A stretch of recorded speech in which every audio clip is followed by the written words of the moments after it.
Dalam perjalanan karena macet gue tidur, hingga gue dibangunin oleh masyarakat setempat. Gue udah ada di tengah-tengah pemakaman. Hah?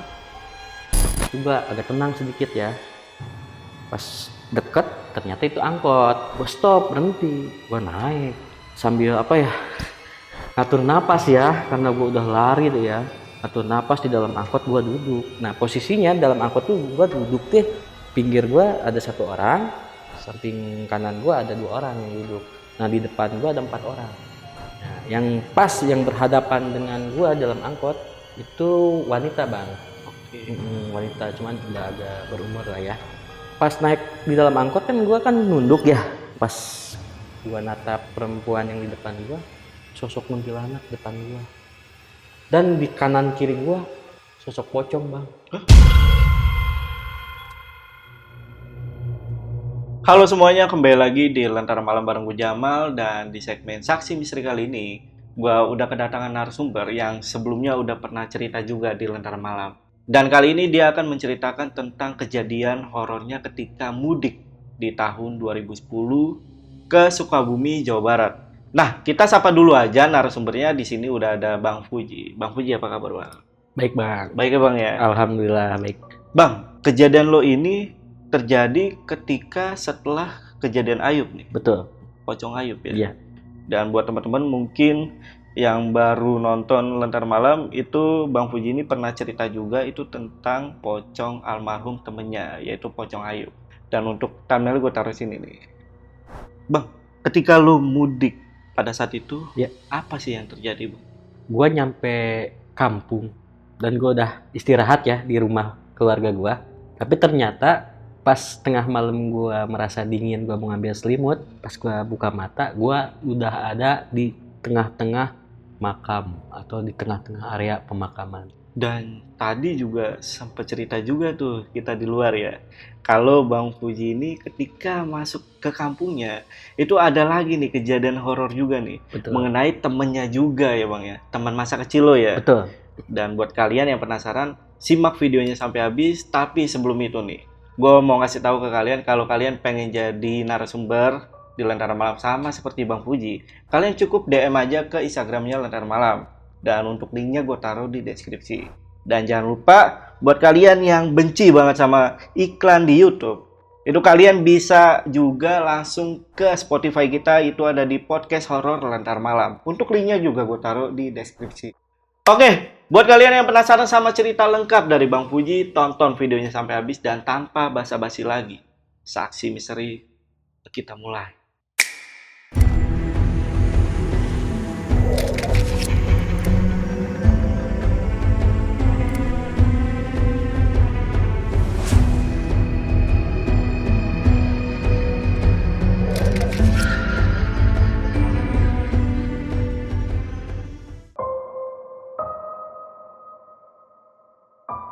Ya, sementara itu pemirsa, seperti diketahui musim mudik tahun ini diwarnai dengan tragedi macet horor yang terjadi. Kejadian tepatnya tahun 2010 bang. Kejadian itu 1 hari setelah Hari Raya Idul Fitri. Jadi kan gue nyusul keluarga nih bang nih, karena keluarga gue kan sudah mudik duluan nih. Sebelum hari H sudah mudik duluan. Kalau gue nyusul nih pas hari kedua karena ada kegiatan lain. Gue nyusul itu berangkat dari rumah menuju Sukabumi itu sekitar jam 4 sore. Untuk nunggu kendaraan yang menuju Sukabumi itu di daerah Pasar Ciawi. Saking ramainya orang mau pada mudik ke Sukabumi ya bang ya, gue lama nunggu kendaraan bang, karena tiap kendaraan datang selalu penuh, kendaraan datang selalu penuh gitu. Sampai ada bis yang datang dan itu muatannya nggak terlalu penuh bang. Agak kecilan nih bis. Ya minibus. Minibus. Minibus. Di dalam bis itu nggak terlalu penuh. Pas gua stop, langsung gua naik. Alhamdulillahnya gua nyaman, dapat tempat duduk, nggak berdesak-desakan, nggak diri gitu. Dalam hati gua yang penting gua udah duduk aman gitu ya. Karena lalu lintas macet, gua tidur bang. Cuman jujur selama perjalanan nih bang, gua mencium bau aroma yang nggak sedap bang.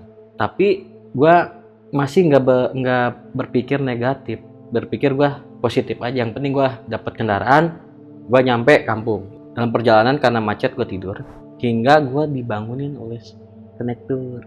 Cuman datar si konektur bus itu bang. Datarnya kayak gimana tuh? Cuman bangunin, nepuk gua 3 kali, langsung bilang ini sudah sampai. Gua turun kan dari bis, si bis itu langsung tancap bang, langsung berangkat gitu.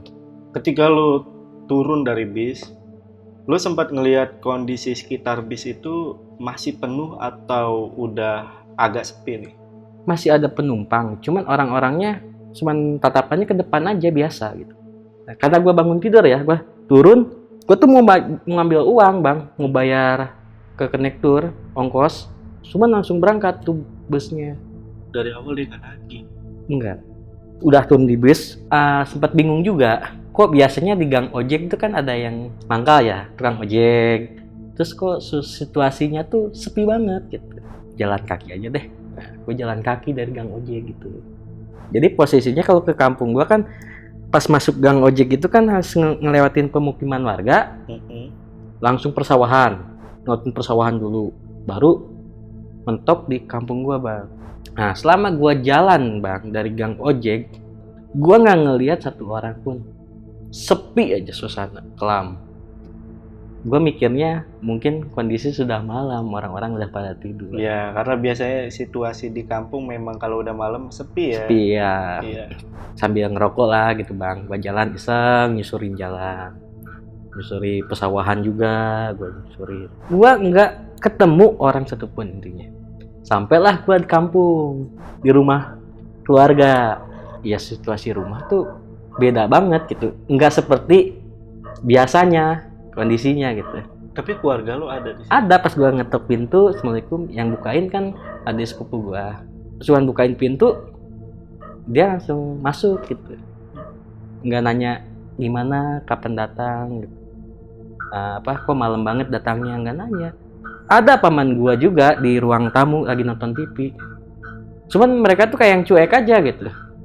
Gue sempet salim bang sama keluarga, cuman ngasih tangan salim, cuman mereka nonton TV kayak yang cuek aja gitu.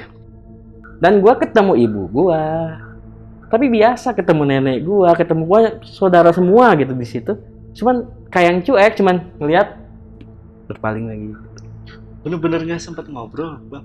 Gue nyempetin ngobrol sama paman. Emang nih pancingannya gue bawain.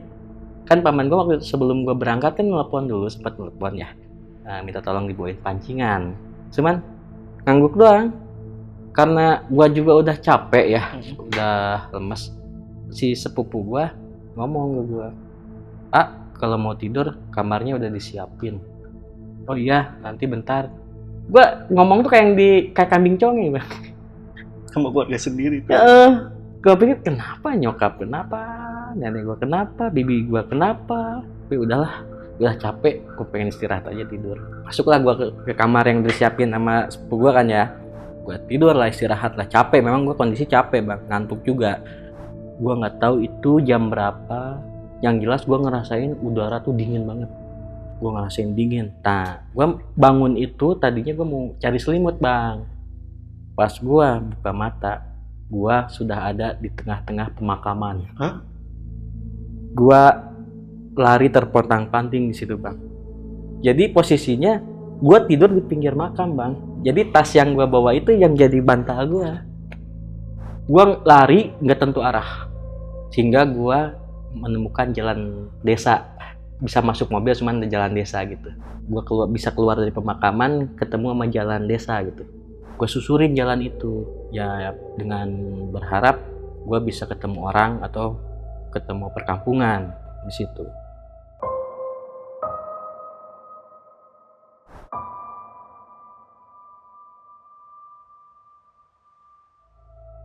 Pada saat gue sedang menyusuri jalan itu, dari kejauhan gue lihat sorotan lampu mobil bang. Di situ gue agak tenang sedikit ya. Pas deket ternyata itu angkot. Gue stop, berhenti, gue naik sambil ngatur napas ya, karena gue udah lari deh ya. Ngatur napas di dalam angkot, gue duduk. Nah posisinya dalam angkot tuh gue duduk deh, pinggir gue ada 1 orang, samping kanan gue ada 2 orang yang duduk. Nah di depan gue ada 4 orang. Nah yang pas yang berhadapan dengan gue dalam angkot itu wanita bang. Oke. Wanita, cuman udah agak berumur lah ya. Pas naik di dalam angkot kan gue kan nunduk ya. Pas gue natap perempuan yang di depan gue, tiba-tiba gue lihat matanya putih bang. Situ gue nunduk lagi. Gue sempet takut ya. Loh kok matanya nggak ada hitamnya, putih semua. Dalam hati gue ngomong gitu. Pas gue bang ini lagi, ngituin kepala lagi, itu bang sosok kuntilanak depan gue. Dan di kanan kiri gue sosok pocong bang. Lagi pada natap gue. Nih yang lebih kaget lagi pas gue kaget gitu, yang di samping gue, yang duduk samping gue pada natap gini bang. Dan yang lebih kagetnya lagi itu semua di dalam angkot termasuk supirnya berubah bang, jadi sosok pocong sama kuntilanak. Supir Jadi sosok pocong. iya, dan kepalanya gini. Tiba-tiba pemandangan gue menjadi gelap bang, hingga gue dibangunin oleh masyarakat setempat. Gue udah ada di salah satu perkebunan warga, cuman jurang gini. Jadi kebun tuh kayak jurangan gini gitu bang. Jadi ada petani yang pagi-pagi mau ke kebun, melihat ada orang terkapar di situ, ditakutkan itu mayat atau bekas ada pembunuhan. Karena si petani itu nggak berani sendiri, dia manggil masyarakat yang lain. Diangkatlah gue, ternyata pas dicek gue masih hidup kan, dibawalah gue. Akhirnya pas gue sadar, ditanya kok kenapa bisa sampai ada di kebun. Akhirnya gue cerita. Setelah gue cerita seperti itu, ternyata ada salah satu warga tersebut yang di kampung situ menjelaskan. Jadi gini bang, dulunya ada angkot yang namanya di kampung kan suka pada ke pasarnya kan menjelang sebelum subuh tuh udah pada berangkat ke pasar ya, belanja. Nah itu dicegat oleh begal, dan penumpang termasuk supir dalam angkot situ dibantai, dibunuh. Saat itu lu udah sampai desa mana? Itu gua ada di salah satu desa yang ada di Kecamatan Cibadak. Cuman desanya terpencil banget bang. Jadi dari Cibadak itu masih masuk ke dalam. Jadi ke pasar Cibadak tuh sekitar setengah jam atau 1 jaman lah ada. Kalau dari kampung lo sendiri itu jauh banget? Jauh. Enggak, gua kan dianterin ya sama sama penduduk setempat ya. Untuk ke Cibadak, sampai Cibadak gua dianterin pakai motor. Terus gua naik kendaraan lagi lah menuju kampung gua.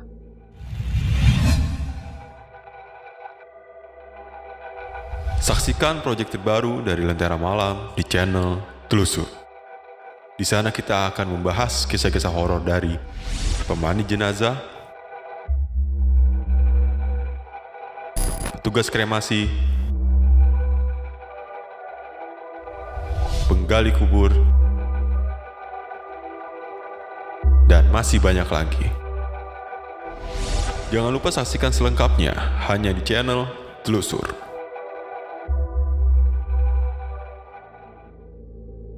Sampailah gue di kampung gue. Kan gue ditanya-tanya kan, paman gue kan nungguin pancingannya kan ya. Kok baru nyampe, katanya berangkat dari rumah jam 4. Saya bilang macet, terus kemalaman, saya tidur di rumah temen. Saya bilang gitu dulu. Saya nggak cerita sebenarnya kejadian saya seperti ini. Saya nggak cerita dulu sama keluarga. Nah, pas menjelang sesudah maghrib, gue jadi parno sendiri bang. Gue natap keluarga gue kayak Ini beneran takut ya? sendiri gitu. Iya. Jadi ini jangan-jangan kejadiannya hampir sama yang malam. Gue jadi parno sendiri ya, takut sendiri. Nah, gue pamit aja sama ibu gue tuh. Bu, mau keluar dulu, mau ke teman-teman dulu. Ya udah, gue keluar lah, udah pamitan, gue keluar lah, main lah, pengen ketemu sama teman-teman di kampung ya. Nah, lagi gue jalan dari kejauhan di pos ronda ada teman gue bang, teman kecil gue, namanya si Agus. Karena kita udah lama nggak ketemu ya, akhirnya kita ngobrol panjang lebar lah gitu. Dia juga nanya kapan datang gitu. Kok lama amat sih nggak pernah pulang ke Sukabumi. Gue termasuk orang yang jarang balik ke Sukabumi bang. Ya tadi pagi gue nyampe. Nah akhirnya gue cerita panjang lebar sama dia kan ya, hingga Agus pamit buat balik. Cuman arah rumahnya beda gitu. Yang harusnya, maaf kok orang kampung gua bilang mah, yang harusnya ke Wetan, kenapa dia jalan ke arah Kulon gitu. Nah, gua kan sempat nanya, Gus kok jalan ke Kulon sih, kenapa nggak ke Wetan? kan rumah saya udah pindah Ji, saya sekarang misah sama orang tua. Wih, udah punya rumah sendiri, keren kata Setan gitu. Ya kalau mau main ke rumah mah besok aja, soalnya sekarang saya ada urusan dulu. Ya udah deh, ntar besok ya, enggak besok aja main ke rumah gitu. Akhirnya gue ke arah wetan kan, nemuin teman-teman yang lain, ketemulah teman-teman di kampung ya, ngobrol lah, ngopi-ngopi apa gitu, ngobrol sama temen gue yang lain. Tadi di pos ronda gue ketemu si Agus, gue ngobrol lama sama si Agus, tapi rumahnya kok pindah sih dia ke Kulon kata saya. Nah kaget semua di situ bang. Lu serius ketemu si Agus? Iya di pos ronda, tadi sebelum kesini saya ngobrol sama si Agus. Ji, si Agus udah meninggal, udah 40 hari dia. Gue sempet nggak percaya, jujur gue nggak percaya. Kata teman-teman yang lain, ya udah besok ke makamnya. Ketika lo ketemu sama si Agus, itu kondisinya gimana? Apakah memang seperti hantu pada umumnya atau memang seperti orang normal gitu? Seperti orang normal lah. Itu lo sempet lama sama Lama ngobrol di pos ronda. Gue di situ sempat gak percaya kalau teman-teman yang lain bilang bahwa si Agus sudah meninggal dunia kan. Ya udah kalau nggak percaya besok kita ke makamnya. Tetap gue nggak percaya sampai gue datang ke rumah orang tuanya. Pas gue ketok pintu ke rumahnya, kan ada ibunya, bapaknya ya, sama adiknya. Mereka senang ngelihat saya. Jujur aja bang, Agus wajahnya hampir ada kemiripan gue. Terus gimana tuh respon? Tadinya kaget keluarganya ngelihat gua. Dia seperti ngelihat sosok anaknya. Sampai nangis bapaknya gitu. Ibunya pun sampai nangis lah. Saya bilang, "Bu, benar Agus udah meninggal." "Iya, Agus udah meninggal, Ji. Baru 40 hari sekarang." Besok paginya barulah gua jarah ke makamnya si Agus.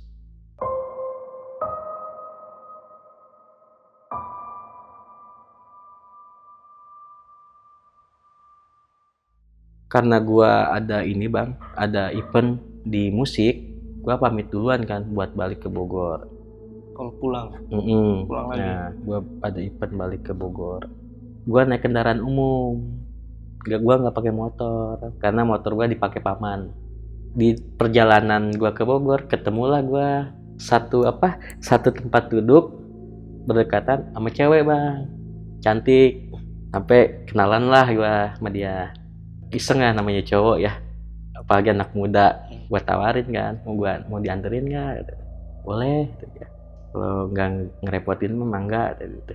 Ya udah, kebetulan nih kata gua tuh nyampe terminal Bogor, gua naik angkot lagi kan nganter dia gitu.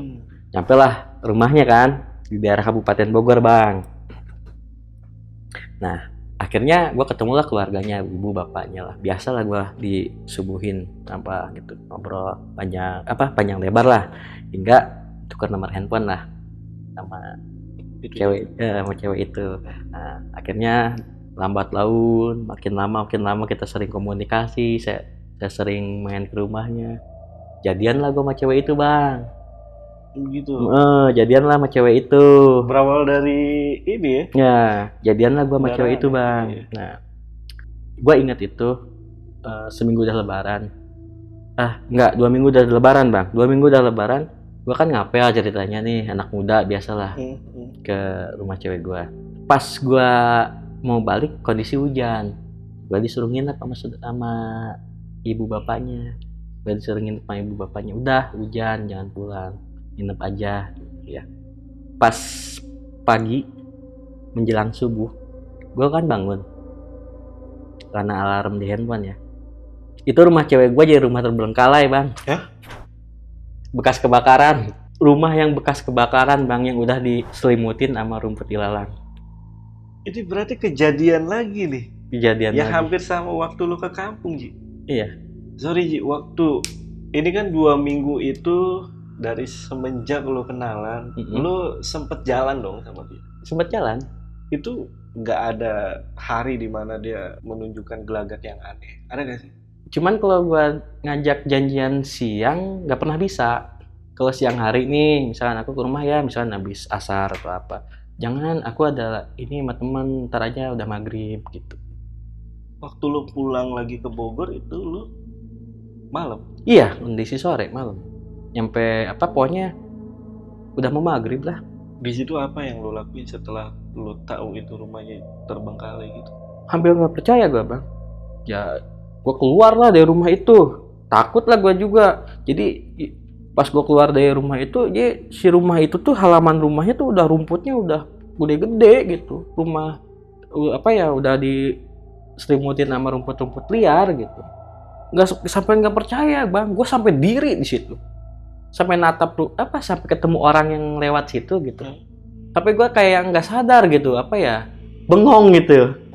Bener apa enggak sih yang gue lihat ini gitu. Ternyata sama orang situ bilang rumah ini udah lama kebakaran dan penghuninya meninggal semua. Dan kemungkinan penghuni itu adalah orang Iya, yang lu pacarin. betul. Dan sama keluarganya juga. Nama cewek gua, nama orang tuanya, sama adiknya, ya itu yang disebutin warga. Berapa orang di dalam rumah itu? Dia 3 bersaudara, 5 orang, seluruh keluarganya 5 orang. 5 orang. Setelah diceritain semua sama warga di situ. Jadi gini bang, warga di situ memang sering lihat gua lewat mengarah ke jalan yang menuju rumah itu gitu. Cuman belum sempet untuk menegur gitu gitu. Pas gua udah tahu penjelasan dari itu, ya udahlah. Gua sampai gimana ya, nggak terima kenyataan. Udah diceritain warga semua, akhirnya gua pamitan, gua balik ke rumah. Nyampe rumah malamnya, gua coba untuk bebersih ya bang ya, bebersih terus gua sembayang. Pas di malamnya, gua didatangin lewat mimpi. Sosok cewek yang jadi cewek gua itu cuman bilang gini sama gua, datang lewat mimpi, makasih ya selama minggu-minggu ini kamu udah mau jadi pendamping aku. Jangan lupa ya sering-sering tengokin aku gitu. Setelah lu didatengin sama cewek ini di dalam mimpi dan sempat bilang kalau jangan lupa mampir nih ya. Itu lu sempat mampir lagi? Sempat. Ini. Untuk menanyakan ini cewek dimakaminnya di mana? Itu di mana tuh? Jadi di balik rumahnya, halaman belakang rumahnya kan ada lahan tuh. Itu ada makam keluarga dia. Dijajar, cuman itu udah banyak rumput-rumput ini ketutup gitu. Jadi pemakaman pribadi? Keluarga lah. Keluarga ya? Keluarga. Pemakaman keluarga ya.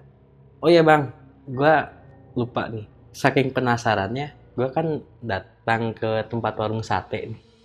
Jadi gua sempet jalan sama cewek gua itu. Makan di tempat warung sate itu kan, ceritalah si mamangnya itu. Jadi gua tuh kayak orang gila bang, pesen 2 porsi es jeruk 2 gelas, ngobrol sendiri gitu sambil ketawa-ketawa. Oh jadi apa yang dilihatin sama mamangnya lu sendiri? Tapi mamangnya itu nggak coba untuk menegur lu? Cuman ngeliatin aja gitu, ngeliatin gua doang gitu. Mau ngomong tapi takut gitu. Oke Ji, di awal cerita yang ketika lu ditemukan sama warga di kampung Cibadak itu ya? Salah satu kampung di daerah Cibadak. Cibadak ya. Itu kampungnya itu termasuk satu jalur gak sih sama jalur mudik lu? Beda bang. Beda juga. Beda jalur. Jadi kalau dari Cibadak itu kan, kalau dari Jalan Raya Sukabumi masuk pasar Cibadak kan, kalau kampung gua kan masih lurus ya, ngikutin jalur Jalan Raya Sukabumi. Kalau itu gua udah masuk ke dalam. Dan lu sempat nyari tahu gak sih, lu itu naik kendaraan beneran atau lu jalan kaki? Karena ini hampir mirip sama cerita-cerita yang pernah kita dengar ya, kayak kereta hantu Manggara ya kan. Lu pernah nanya gak sih sama orang pinter gitu, lu keadaannya pada saat itu lu jalan atau naik kendaraan? Gua nggak pernah nanya-nanya sih bang ya, kalau masalah gua naik kendaraan itu ya. Walau alam ya, ya Allah yang tahu gitu ya. Gua nggak pernah nanya sama orang pintar ataupun pengen cari tahu. Yang jelas posisi gue waktu itu cuma naik kendaraan aja. Dan buat teman-teman, kalau teman-teman tahu nih apa yang terjadi sama Puji, langsung komen aja kali ya. Siap. Nanti Puji juga biasanya bacain juga tuh ya kan. Apa sih kemungkinan yang terjadi pada saat itu? Oke Ji, untuk cerita lo sampai sini aja nih.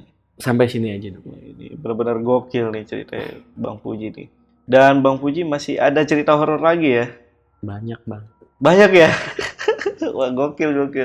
Ya udah, buat kalian nih yang penasaran sama cerita yang dibawain tadi sama Bang Puji dan mau tanya-tanya nih lebih lengkap lagi, kalian langsung mampir aja nih ke Instagramnya Bang Puji. Ada di mana, Bang? Rider Puji.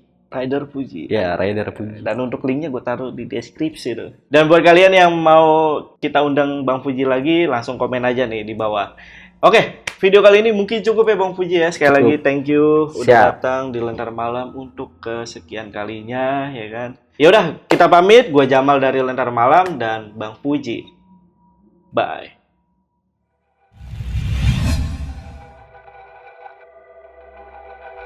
Saksikan proyek terbaru dari Lentera Malam di channel Telusur. Di sana kita akan membahas kisah-kisah horor dari pemandi jenazah, petugas kremasi,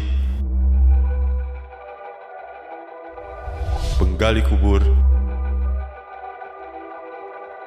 dan masih banyak lagi. Jangan lupa saksikan selengkapnya hanya di channel Telusur.